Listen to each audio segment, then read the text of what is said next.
Assalamualaikum warahmatullahi taala wabarakatuh.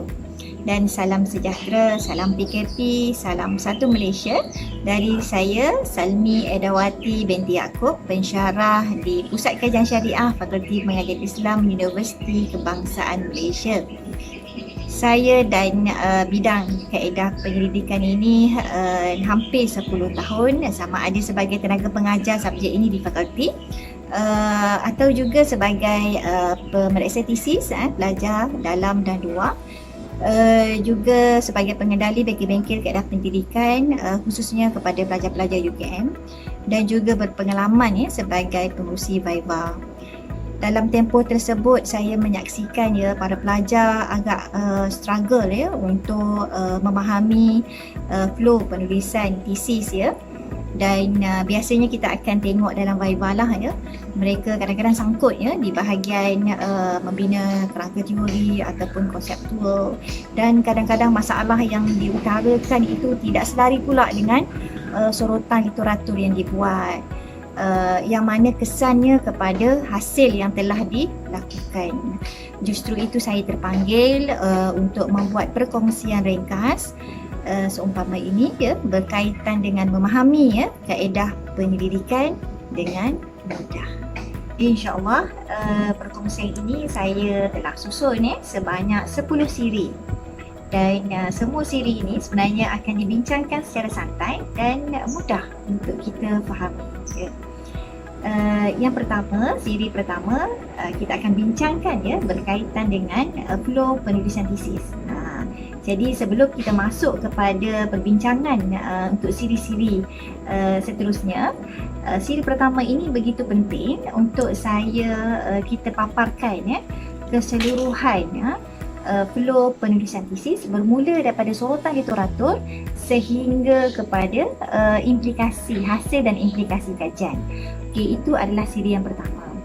Okey, siri yang kedua, kita akan bincang bagaimana untuk membuat literature review ataupun membuat sorotan literatur. Okey, setengah pelajar mesti kata takkanlah kita benda ni untuk buat review pun, untuk buat bacaan kajian lepas pun nak kena ada tata cara. Ya, saya akan bagi tips dan kaedah ataupun tata cara untuk membuat literature review yang sebenar supaya akan dapat menghasilkan masalah kajian yang tepat dengan apa yang kita nak kaji. Okey, itu adalah siri yang kedua, tapi ada dua bahagian sebab terlampau banyak sebenarnya untuk kita bincangkan berkaitan dengan literature review. Okey, seterusnya untuk siri yang ketiga, yang ini sebenarnya agak penting, semua penting sebenarnya. Okey, yang ini pun penting, iaitu penting sebab semua pelajar akan trauma dengan isu. Tak jumpa isu, tak jumpa masalah, penyelia asyik tekan je kan. Masa defense proposal pun panel ataupun penilai kata tak nampak isu, tak nampak masalah. So, saya akan kongsikan tips-tips bagaimana untuk kita mencari research problem. Okey, dan dengan kaedah-kaedah yang mudah, insya-Allah semua daripada kita lepas ni akan jumpa masalah. Biasa orang nak lari daripada masalah, tapi saya akan bagi masalah untuk kalian semua, insya-Allah. Okey, itu adalah siri yang ketiga Siri yang keempat. Siri yang keempat, kita akan kongsi berkaitan dengan kajian kualitatif. Okey, seperti yang kita maklumlah kan, bentuk kajian ni ada 3. Kajian kualitatif, kajian kuantitatif dan mixed method. Okey, jadi untuk siri yang keempat ni fokus kepada bentuk kajian kualitatif sahaja, yang mana saya akan perincikan dari sudut pengumpulan data, penganalisisan data. Okey, dan mereka bentuk kajian lah. So kita akan fahami kajian kualitatif pada siri yang keempat.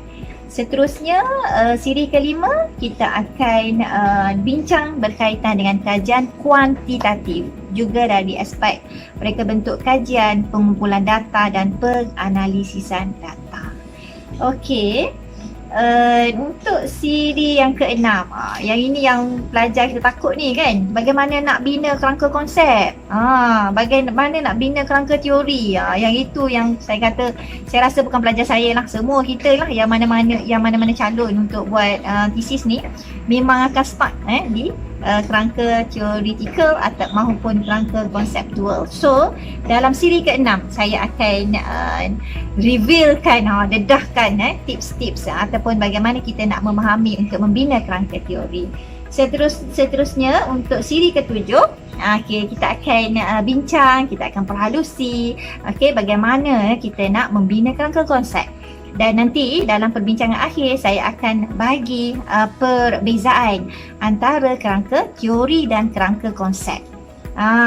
Nanti kan setengah adalah pula soalan, saya kualitatif, perlu ke ada kerangka teori?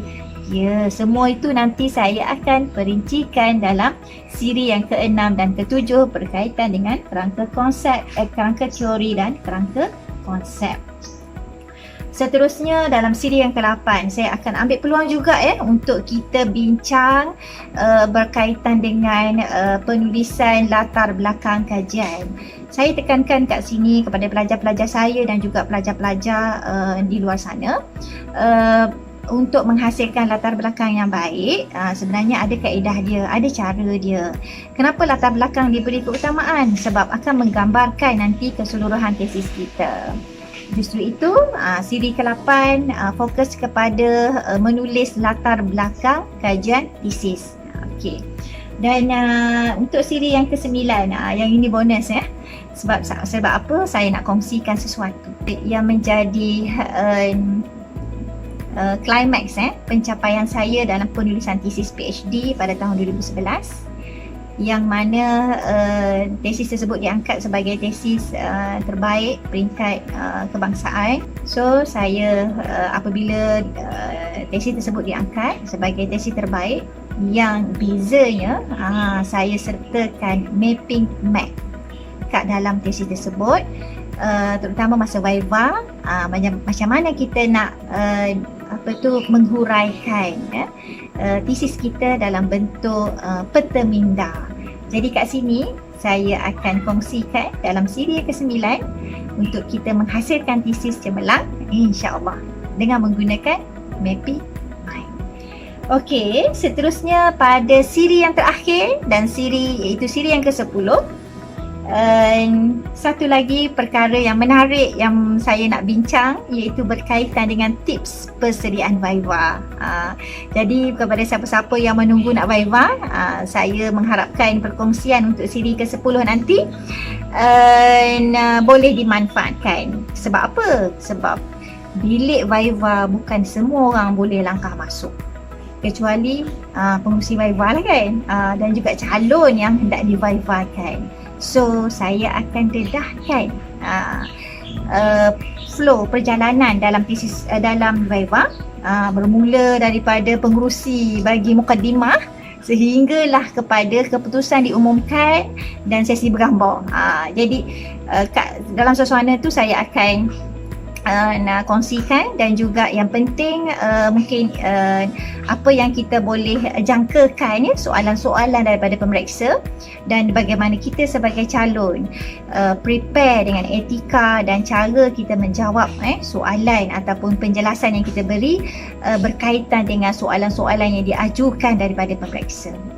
InsyaAllah itu yang saya cuba kongsikan. Saya susun dalam 10 siri ini dan akan dibincangkan secara santai dan dengan bahasa yang mudah, supaya kita semua boleh faham bagaimana nak menulis tesis, dan supaya trauma kita kepada kaedah pendidikan itu boleh hilang. InsyaAllah stay tune bersama saya.